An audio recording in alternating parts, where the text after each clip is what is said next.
Arrogant sergeant laughs at veteran's daughter's outfit. Then she hits a target no one else could. The sharp, mocking laugh of Sergeant Donovan cut through the shooting range as he scoffed at 12-year-old Riley Kessler's camouflage outfit, calling it nothing but a kid playing dress-up with gear she'll never handle. What Donovan didn't see was the quiet fire burning beneath Riley's calm exterior. The legacy of a father who had been a silent warrior in elite forces and a daughter determined to prove strength doesn't shout. As Riley steadied her aim on a target no one else could hit, the sergeant's arrogance would shatter in stunned silence. Behind her unassuming jacket lay a story of sacrifice, resilience, and unyielding dignity. A story that would restore honor not just to Riley, but to the countless veterans whose battles go unseen. This is a journey of quiet strength, unexpected victories, and respect finally earned where it was long overdue. And before I forget, let us know in the comments where you're watching from. I love seeing how far these stories reach. And if you're new here, make sure to subscribe so you don't miss tomorrow's special video. I guarantee you won't want to miss it. Now let's jump in. The morning air at Fort Braymore carried the scent of dust, gun oil, and something older. History, maybe. The firing range hadn't changed much in 20 years. The targets were digital now, the concrete more cracked, but the silence before a shot still hung heavy. Mara Kessler stood at the edge of the observation deck, her arms crossed, her eyes shielded beneath a ball cap too faded to show the emblem that once meant everything. The worn SEAL Team patch barely clung to the side. Her posture was loose, relaxed, but her gaze never left the field. Beside her stood her daughter, Riley. 16. Slim frame. Combat boots slightly too big. Baggy woodland camo pants tucked into them. A windbreaker draped over her shoulders. And over it, an old Navy-issued combat jacket. Heavy, sun-bleached, and far too large. The name stitched over the chest. Kessler. The jacket had belonged to her father. Riley wore it proudly. They didn't expect to stay long. Riley wasn't military. Not yet. She was just visiting during a civilian youth marksmanship day at the base, something offered to local families. She hadn't even planned to fire. But when her mother gently nodded toward the line, she walked down quietly. Mara stayed behind. A few feet away, Sergeant Clay Donovan watched with a smirk curling at one corner of his mouth. Mid-30s. Loud. Confident in the way men sometimes are when they've never had to be quiet. His uniform was crisp, his boots mirrored. But his ego arrived before he did. "Hey, kid," he called out, loud enough for the other teens and instructors to hear. "Halloween's over. You sure that jacket's not wearing you?" Laughter rippled down the line. Riley didn't flinch. She kept walking. Sergeant Donovan chuckled to himself, then looked over to Mara. "Is that your daughter?" "No offense, ma'am, but she looks like she raided a surplus bin and lost a bet." Mara said nothing. She didn't even look at him. Donovan chuckled again, louder this time. "Well, hell, maybe she's got her daddy's sense of humor, huh?" Silence. Then Mara finally turned. Just a little, enough for Donovan to see her eyes. Calm, steady, familiar, in a way he couldn't place. "She has his jacket," she said quietly. "That's enough." There was no insult in her voice. No anger. Just finality. A kind of full stop to a sentence Donovan didn't realize he was in. He shifted his stance, uncomfortable, and turned back toward the field. "All right, let's see what she can do then." Out on the line, Riley adjusted the sling. No showy movements. No flair. Just calm hands, practiced fingers. She dropped into prone like she'd done it 100 times. Because she had. But no one knew that yet. Not even Sergeant Donovan. Not yet.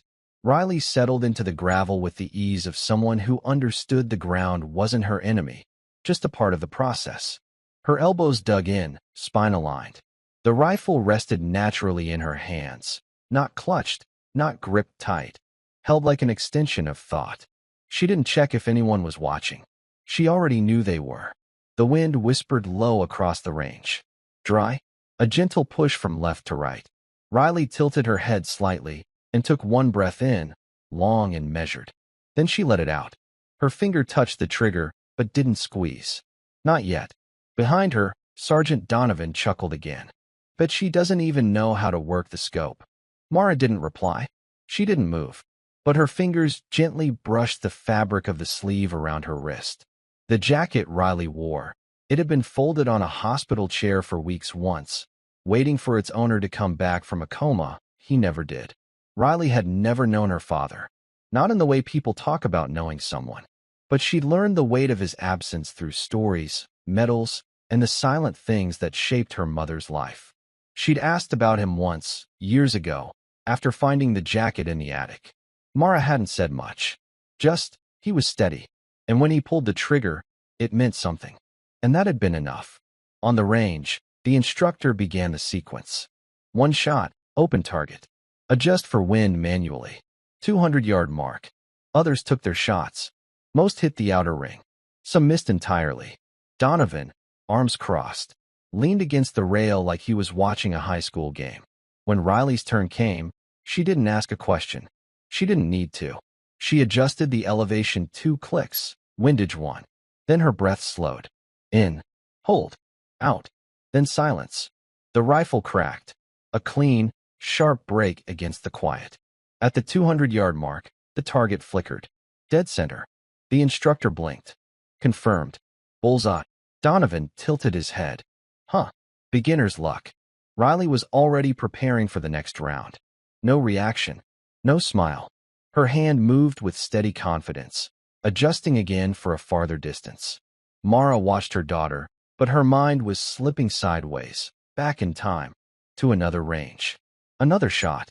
One that had saved 3 pinned-down SEALs from a rooftop in Fallujah. The man behind that shot had the same eyes Riley had now. Focused. Quiet. Intentional. The next shot rang out. 400-yard target. Hit. Then again. 600-yard target. Another hit. The instructor was now fully upright. No longer casual. No longer guiding. Just watching. So was everyone else. Except Donovan. He still wore a smirk, but it had started to crack. What's the farthest target you got out there? Mara asked him calmly. He shrugged. 1,200 yards. But no one hits that. It's just ceremonial. Mara nodded. Let her try. Donovan laughed. She'll never touch it. Mara looked back at Riley. She doesn't need to touch it. She paused, voice low. She just needs to remind it that someone can. The air thickened around the range like weather had changed, but it hadn't. The sky remained bright and cloudless, yet the mood had shifted. Even the gravel seemed quieter, the kind of silence that creeps in before something important. At the 1,200-yard marker, the target barely looked like more than a shimmer. Ceremonial.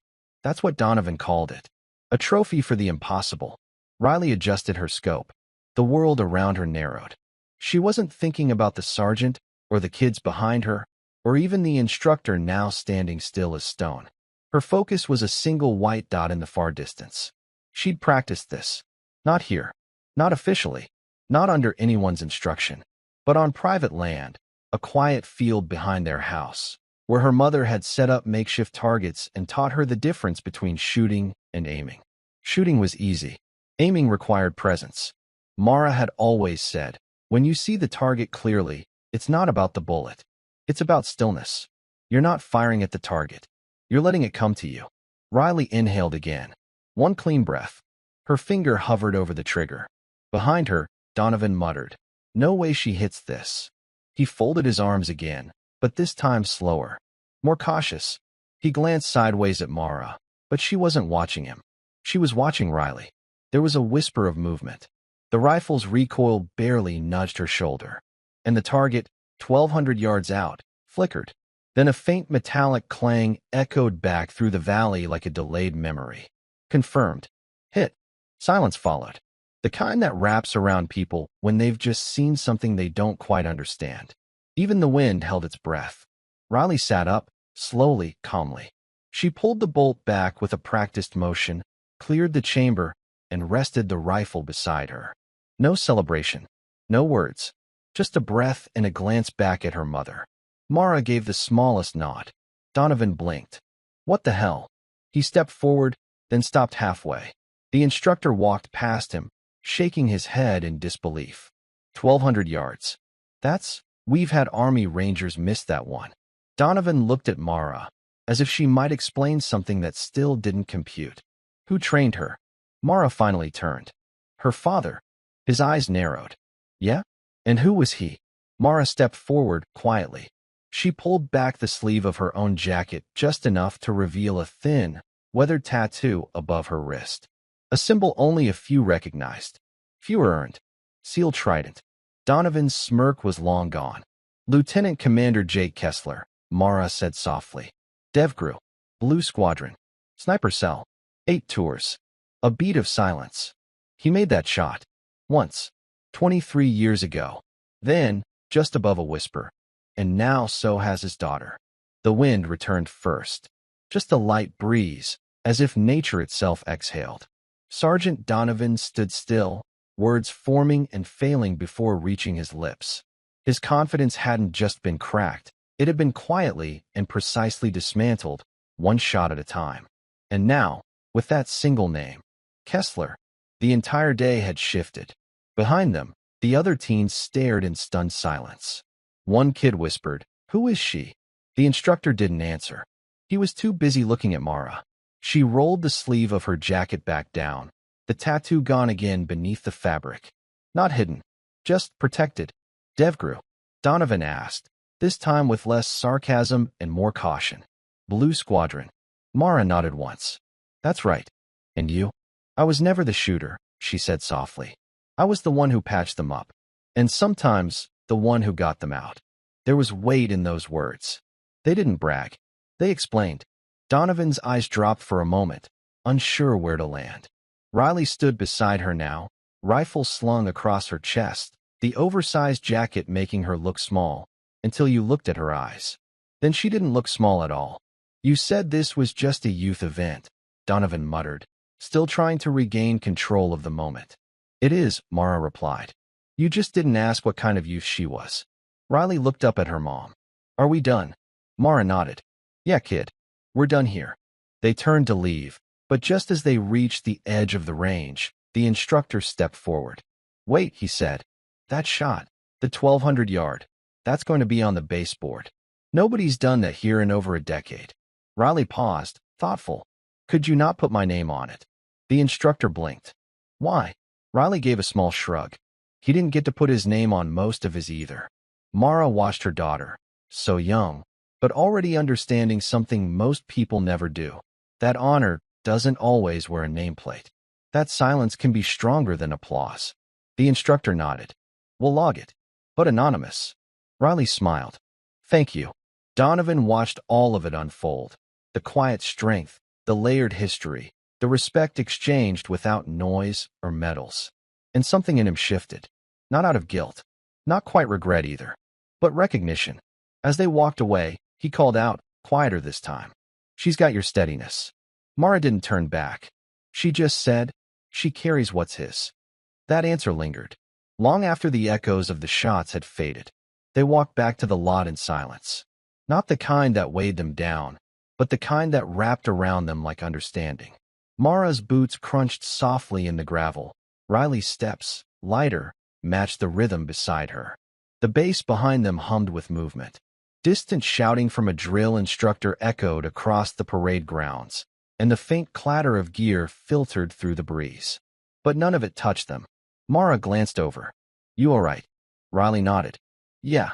You didn't flinch back there. Not once. I was just doing what you taught me. Mara smiled faintly. No, you did more than that. They reached Mara's old truck, a dusty, olive-drab Ford with a cracked windshield and a faded bumper sticker that read, Don't mistake silence for weakness. Riley tossed her bag into the bed and leaned against the door. Her face was calm, but Mara could see the thoughts working behind her eyes. You mad at him? Mara asked. Riley shook her head. No, I think he just didn't know. Didn't know what? What the jacket meant. That gave Mara pause. The jacket had sat in a cedar chest for nearly a decade. She had folded it the day after the funeral, right after the flag had been handed to her with solemn hands and emotionless eyes. It still smelled faintly of smoke, of oil, and some desert wind from a place that never had a name on the maps. Riley had found it when she was 11. Put it on in secret. It had almost touched the ground on her back then. You remember when I found it? Riley asked, reading her mother's silence. I thought if I wore it, I'd feel him. I didn't. Not right away. But, she tapped her chest lightly. But over time, I started to. Like, little pieces of him were in the way it fits. Mara nodded. It fits different now. Yeah. Riley smiled faintly. But it still smells like him. Mara's throat tightened at that. They sat in the truck for a long moment before Mara turned the key. The engine rumbled to life. She shifted into drive, but didn't move just yet. Do you want to go back tomorrow? She asked. To the range. Or somewhere quieter. Somewhere it's just us. Like the valley. The valley, that quiet stretch of land behind the ridge where Jake used to go when he needed silence. Where Mara took Riley shooting for the first time. No targets painted.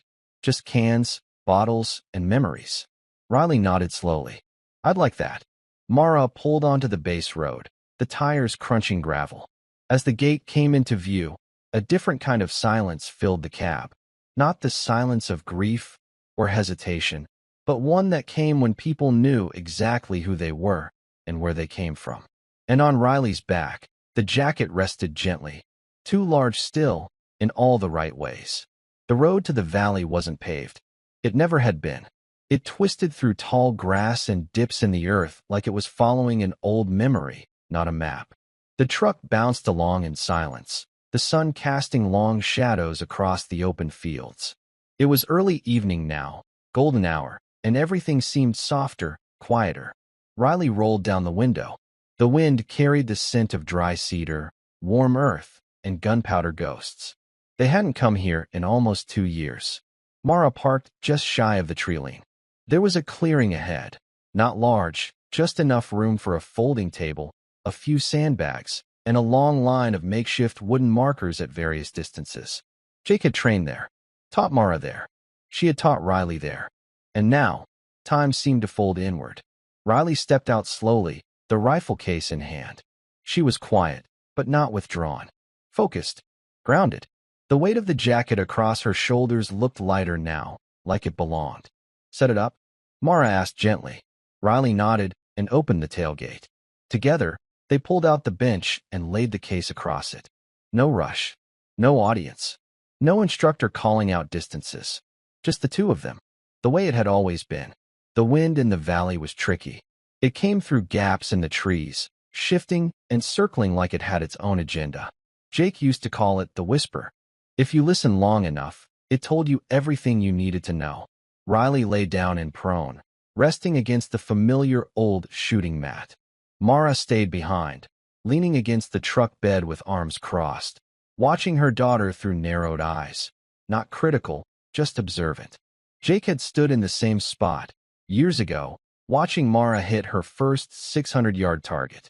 Pick one, Mara said quietly. No rules. Riley scanned the markers, bottles, cans, rusted license plates hung by string.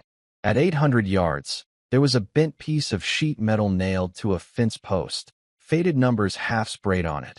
47. I want that one, Riley said. Mara smiled. That's a good one. Your dad used to miss that one on purpose, so I'd feel better. Riley turned, confused. He missed on purpose? Only when it didn't matter. He believed the people around him needed to win, sometimes more than he needed to prove he could. Riley nodded, then focused through the scope. Mara looked up toward the sky. The sun had dipped low, casting golden lines across the treetops. Her breath caught slightly, just for a moment, because in that light, her daughter looked like him. Same quiet stillness. Same fire behind calm eyes. And then, crack. The metal plate rang out through the valley. Clean. Loud. Final. No one saw it. No one filmed it. But it was real. And in the places that mattered, it would echo for years. The sound of the hit still lingered in the warm air, a metallic ring slowly swallowed by the wind. Riley lowered the rifle and let her arms relax. Her breath steadied, but her heartbeat wasn't racing. It had never even spiked. She had expected more emotion. A rush. A grin. Something. Instead, she just felt peace. Mara walked over, the gravel crunching softly under her boots. She crouched beside her daughter, eyes on the distant target. Was that your first time hitting 800? Riley shook her head. I hit it last year once. But it was windy, and I clipped the side. Mara gave a small nod of respect. Today was clean. Center. I adjusted for the low-pressure pocket above the tree line. Mara's lips quirked upward. You're watching the clouds now? I remembered what you said. If the grass moves left but the trees don't, there's a gap in pressure. Jake had said it first. Mara had passed it down. Now Riley held it like her own. They packed up slowly, taking their time. There was no schedule out here. No timeline. No sergeant barking orders. No clipboard checkboxes. Just two women who had once been three. And a jacket that somehow still carried all three of them. As Riley zipped up the rifle case, she glanced at her mom. Do you think Dad would be proud? Mara didn't answer right away. She picked up one of the spent casings from the gravel. Brass. Warm, clean. She rolled it between her fingers. Your father had a rule, she said finally. He never answered that question for anyone. Not even for himself. Riley blinked. Why not? Because pride can be cheap if you don't earn it every day. He didn't believe in measuring your worth by a single shot or one good day. He believed in consistency. In presence. She placed the spent casing into Riley's palm. You're consistent. And you showed up. Riley held the casing tightly, feeling the faint warmth still inside it. She didn't say anything. She just nodded. They sat together on the truck's tailgate as the sun dipped behind the ridge, the world stained in gold and long shadows. Birds moved low across the field, and the crickets began their slow climb into evening. Mara looked toward the fence line. He used to come out here after long deployments. Wouldn't talk. Just sit in the dirt, sometimes for hours. I know, Riley said softly. I found his journal. Mara turned. What? Riley hesitated. In the attic. Last year. I didn't mean to go through his things. But it wasn't really locked. It was waiting, I think. Mara didn't speak. Her face was unreadable, but her hands tensed slightly in her lap. I only read a few pages, Riley continued. But he wrote about you. About the time you got hurt. And how scared he was to lose you. Mara's eyes flickered. He didn't show it. He didn't have to, Riley said. He put it in the pages. The valley was silent for a long time. And then Mara nodded once. Maybe it's time I read it too. Back home, the attic was still warm from the late summer sun. It always held a dry, nostalgic heat, not stifling, just close. Dust hovered in the air like suspended time, and the wooden beams creaked with even the softest steps.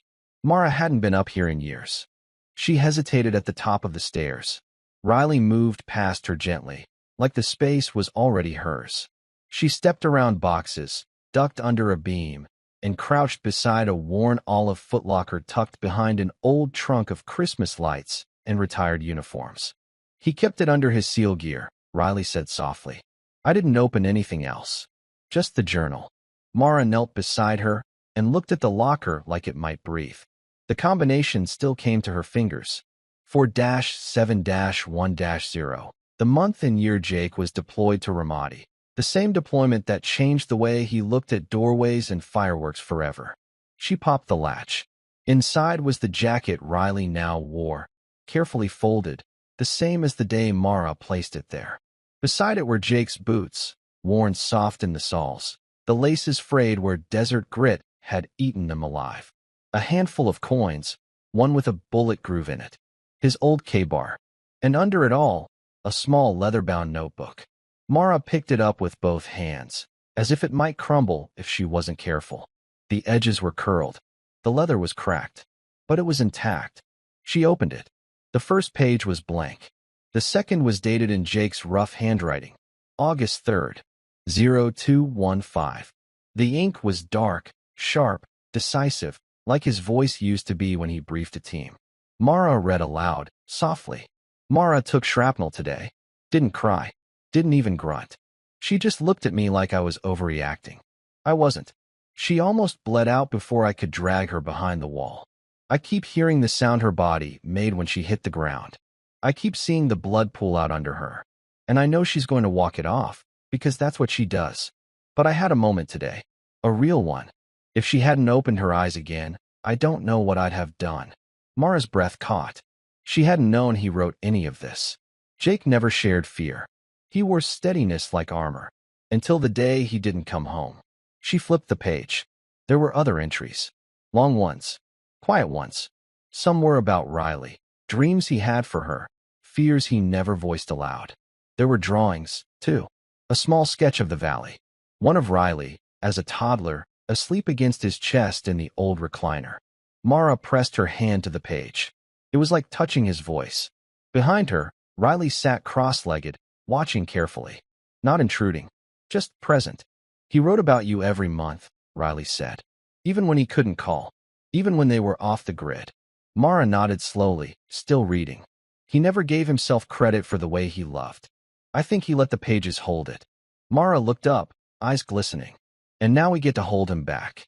The journal stayed on the kitchen table that night. Mara didn't try to put it away. She didn't close it or fold the cover like something to be preserved. It remained open, spine curved gently, as if Jake had just stepped outside and might return any moment to write another line. Riley sat at the counter, sipping from a chipped ceramic mug that still had the Naval Special Warfare logo half-faded on the side. It had been Jake's. She claimed it quietly one year on her birthday. Mara never contested it. Across from her, Mara turned another page. Riley's first birthday. I wasn't there.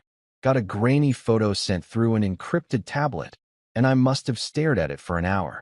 She's got Mara's eyes, but I think she'll move like me. Stillness isn't something you teach. It's something you pass down in the marrow. God help any man who underestimates her. Mara smiled at that. A soft, tired smile.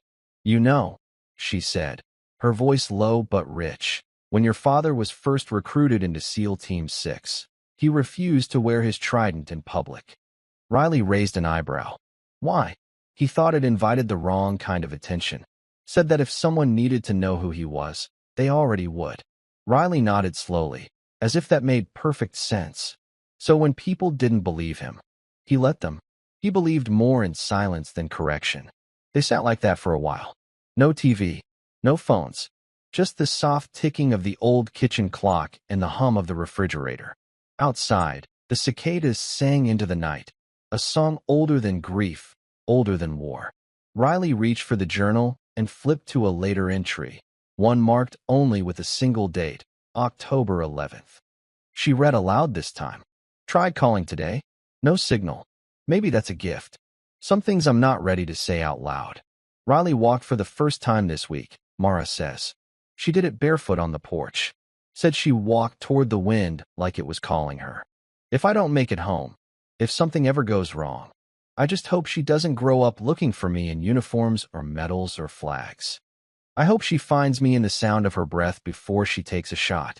Riley's eyes blurred as she reached the end. I didn't know he thought like that, she whispered. He thought like that every day, Mara said gently. He just didn't put it into words for the world. Mara reached across the table and touched Riley's hand. And now you carry it. Riley looked down at the journal, then out the window, where darkness had fully taken the yard. It was quiet, but not lonely. And in that quiet, something Jake had once feared, being forgotten, had been disproved. He wasn't gone. He was etched. In ink. In breath. In silence. Days slipped by, slow and steady, carrying with them the quiet gravity of something shifting beneath the surface.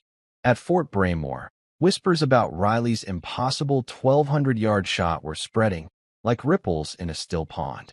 It wasn't just the feat, it was who had done it. A civilian teenager, wearing an oversized Navy jacket that once belonged to her father, an elite operator long gone.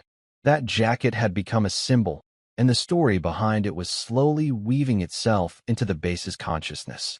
Sergeant Clay Donovan was feeling the sting of those whispers the most. He had built his reputation on toughness, on knowing the right way to do things. Seeing a civilian kid, who wasn't even officially part of the military, outshoot his best marksman felt like a challenge to everything he stood for. His pride pricked, his ego bruised. So, one afternoon, as the sun began to lower and cast long golden beams through the barracks windows, Donovan requested a private meeting with Mara Kessler. The armory was quiet when Mara arrived, dust motes hanging in the slanted shafts of sunlight. The air smelled faintly of gunpowder and worn leather, familiar and oddly comforting. Donovan waited by a rack of rifles, arms crossed, a look on his face she hadn't seen before, a mix of discomfort and something almost like respect. "Ma'am," Donovan began, his voice low, almost hesitant. "I wanted to talk about your daughter." Mara folded her arms. "Steady. Go on." He shifted, then exhaled slowly. "I don't usually say this, but Riley's got a talent that's rare around here. What she did on the range, that shot at 1,200 yards, it's impressive. Beyond impressive." Mara watched him carefully, her expression unreadable. "I was hard on her. And on you," Donovan admitted. "Because I didn't see the story behind that jacket. I didn't know the weight it carried.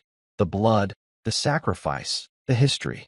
I thought it was just a piece of old gear, but it's so much more." Mara's gaze softened, but she didn't speak immediately. "The jacket is more than just fabric," she said finally. "It's a symbol, responsibility, and love." Donovan nodded slowly, his eyes shifting to the rifles lining the walls. "She's got your steadiness, that's clear. But this base, it isn't always kind to those who don't fit the mold. Civilians, veterans who live quietly, they're overlooked, underestimated, sometimes dismissed." Mara met his gaze with quiet strength. "That's why she wears the jacket. To remind people that strength doesn't always shout. Sometimes it's silent. Sometimes it's worn with humility." Donovan swallowed the last bit of his ego. "Maybe I've been too quick to judge. Maybe I need to listen, not just to orders or reports, but to stories. To people." Mara nodded.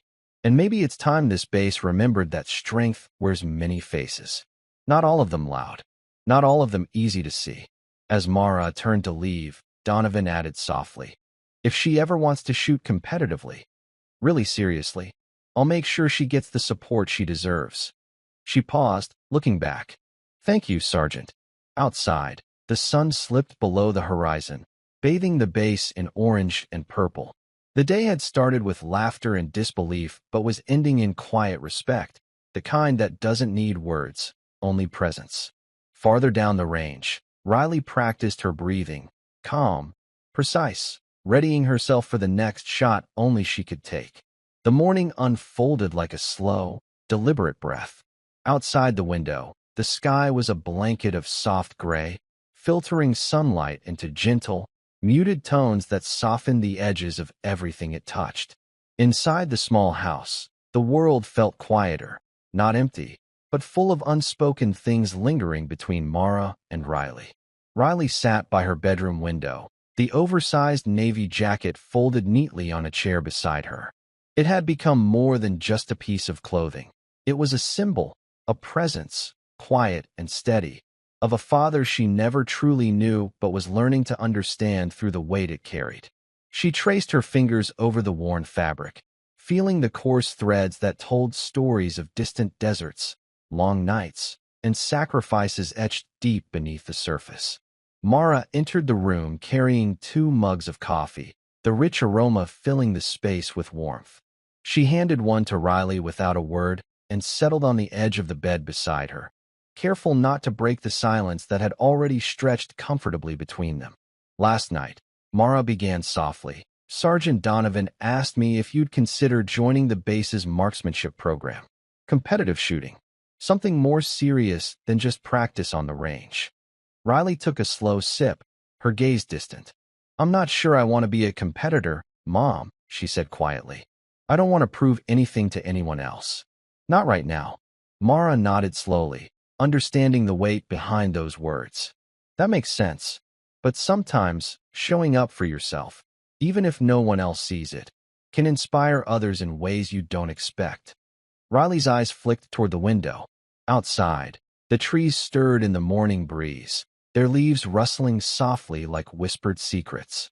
"I think Dad would have wanted me to shoot," Riley said, voice steady but edged with something deeper. "Not for medals or recognition, but to carry on something quiet, something strong, something that wasn't about noise." Mara looked at her daughter with a tenderness born of years of knowing, unspoken grief, and unyielding strength. "You're stronger than you think," she said simply. "Your father showed me that every day, and you're showing it now, too." The silence between them held a powerful kind of understanding, a connection forged through sacrifice, loss, and love. Later that afternoon, they drove out to the valley behind the ridge.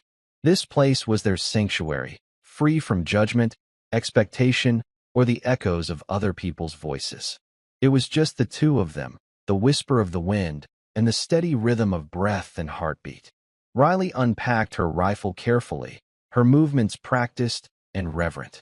Mara stood nearby, watching quietly, ready to support but never to overshadow.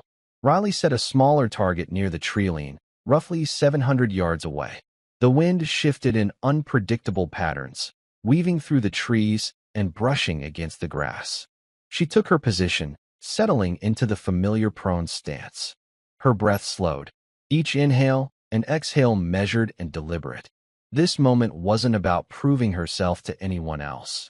It was about honoring her father's memory, claiming her own space, and forging a promise to the mother who had given everything to raise her. The rifle cracked sharply through the valley, the sound carrying across the open fields. The target shivered, a perfect hit. Mara allowed herself the smallest smile, one filled with pride and quiet relief. When Riley looked up, their eyes met, a shared understanding passing between them.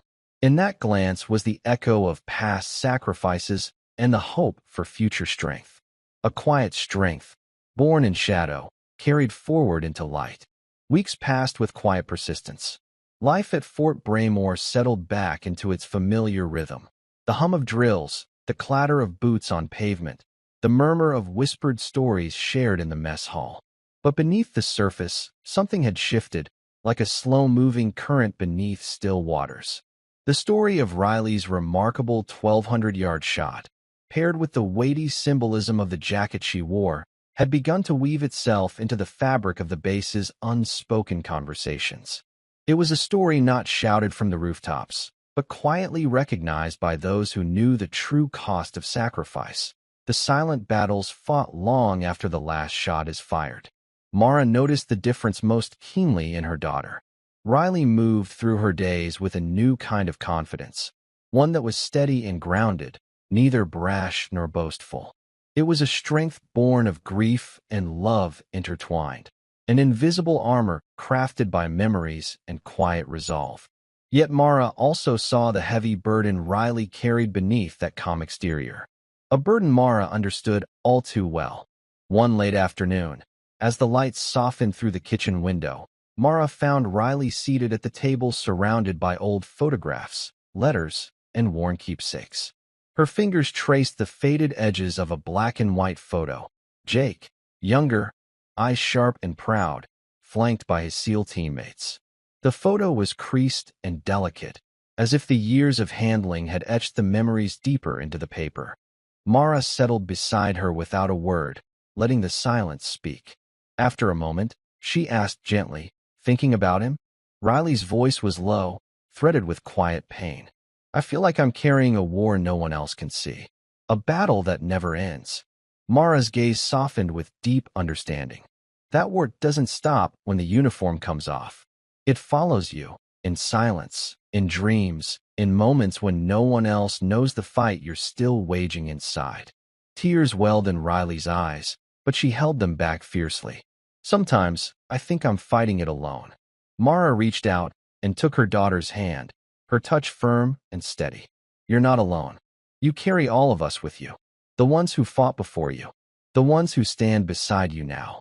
A long silence settled between them, the only sound the steady ticking of the kitchen clock. Then Riley looked up, her eyes shining with a quiet fire. "I want to tell our story. Not just mine or Dad's, but all of us. The ones who fight in silence. The ones who don't get medals or parades or recognition." Mara smiled, pride mingling with love and a hint of bittersweetness. "Then tell it your way, with truth, with honor, with the strength you carry in your bones." That night, Mara stood by the window watching stars flicker like distant embers.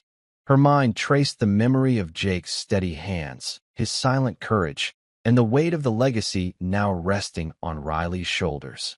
The unseen war remained, but now it was met with presence, with voice, with dignity, and sometimes that made all the difference. The morning light spilled softly through the blinds, casting long, thin shadows across the living room floor. The house was quiet, save for the faint hum of the ceiling fan and the steady ticking of the old clock on the wall.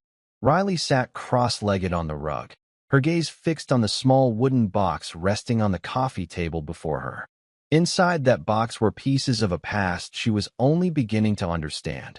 A bronze star, dog tags tarnished by time, faded patches from deployments, and a folded photograph of Jake with his team. Each object told a story, but more importantly, each carried a weight far beyond their size. Mara watched from the doorway, her arms crossed, but her eyes gentle.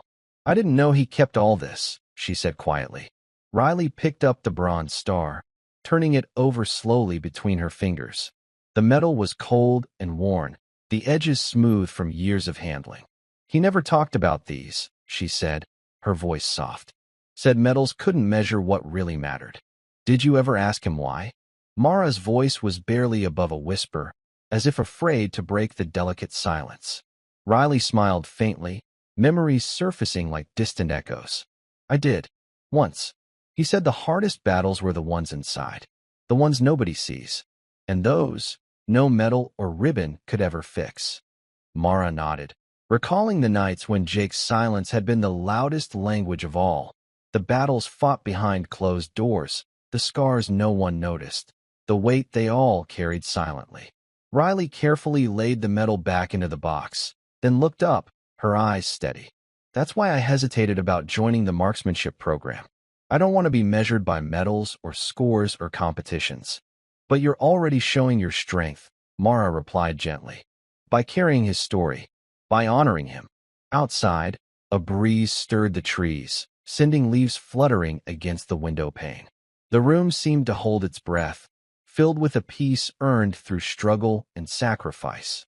Later that day, Riley found herself at the base range, standing opposite Sergeant Donovan.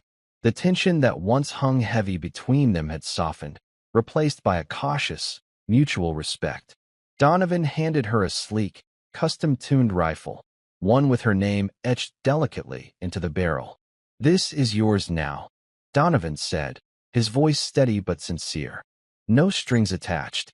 Riley accepted the rifle carefully, the cool metal solid and familiar in her hands. "Thank you, Sergeant," she replied quietly. Donovan nodded, a rare softness in his eyes. "You've earned this. Not just because of that incredible shot you made, but for everything you carry with you. Your history, your strength, your silence." Riley moved into position, settling into the prone stance she had practiced so many times before. The world around her narrowed, the soft rustling of leaves, the distant hum of activity on the base, the steady rhythm of her breath, and the gentle pulse beneath her fingers. She took aim. The shot cracked through the air, clean, true, unwavering. A quiet victory.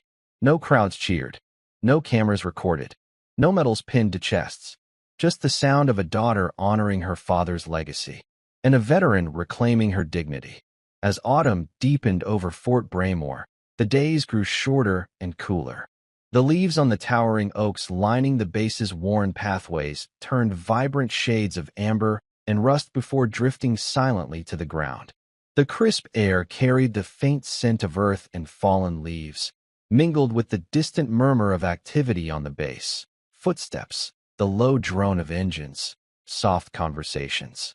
Mara and Riley walked side by side toward the base chapel. The small building stood quietly among the trees, its weathered wooden exterior glowing warmly in the fading afternoon light.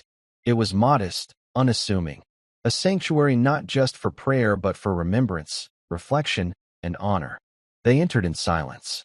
Inside, the cool stillness wrapped around them like a gentle embrace.